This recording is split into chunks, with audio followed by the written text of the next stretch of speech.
కానీ వాస్తవానికి డివిజన్లో కార్పొరేటర్ మీరైతే పెత్తనం అంతా మీ భర్తదంట, అది వాస్తవేనా? సరే, నేను ఇక్కడే కూర్చుంటా.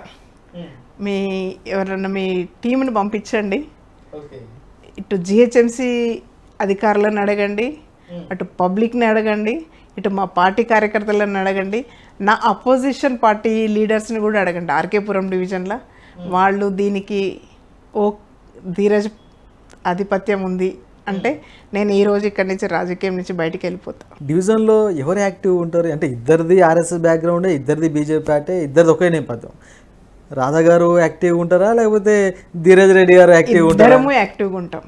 పొలిటికల్గా తను యాక్టివ్గా ఉంటాడు, జిహెచ్ఎంసీ పరంగా నేను యాక్టివ్గా ఉంటాను.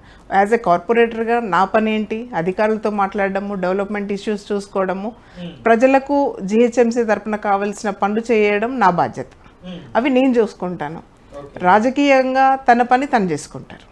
ఇద్దరము యాక్టివ్గా ఉంటాం, ఇద్దరం కలిసి పనిచేస్తాము, ఇద్దరం కలిసి తిరుగుతాం. కానీ ఇక్కడ ఆధిపత్య పోర్లేదు, కలిసి పనిచేస్తాం. బీజేపీ పార్టీలో రాజకీయంగా మహిళలకు ఎలాంటి పీట వేయబోతుంది బీజేపీ పార్టీ అంటే ఏం చెప్తారు? 33% రిజర్వేషన్ మనము పెట్టడం జరిగింది. మీకు అందరికీ తెలుసు ఏం జరిగింది అనేది. రాబోయే కాలంలో తప్పకుండా దాన్ని మనం బిల్ పాస్ చేస్తాము. మహిళలకు ప్రతిసారి భారతీయ జనతా పార్టీ పెద్దపీట వేస్తున్నది. మహిళల్ని చాలా మందిని మినిస్టర్లను చేసినాము, చాలా మందికి మనం ప్రోత్సాహం ఇస్తున్నాము. ముద్రా లోన్స్ ఇచ్చి వాళ్ళు స్వతంత్రంగా బిజినెస్ చేసుకోవడానికి ఎంకరేజ్ చేస్తున్నాము. కరోనా టైంలో స్ట్రీట్ వెండర్స్కి 10,000 ఇవ్వడం జరిగినది.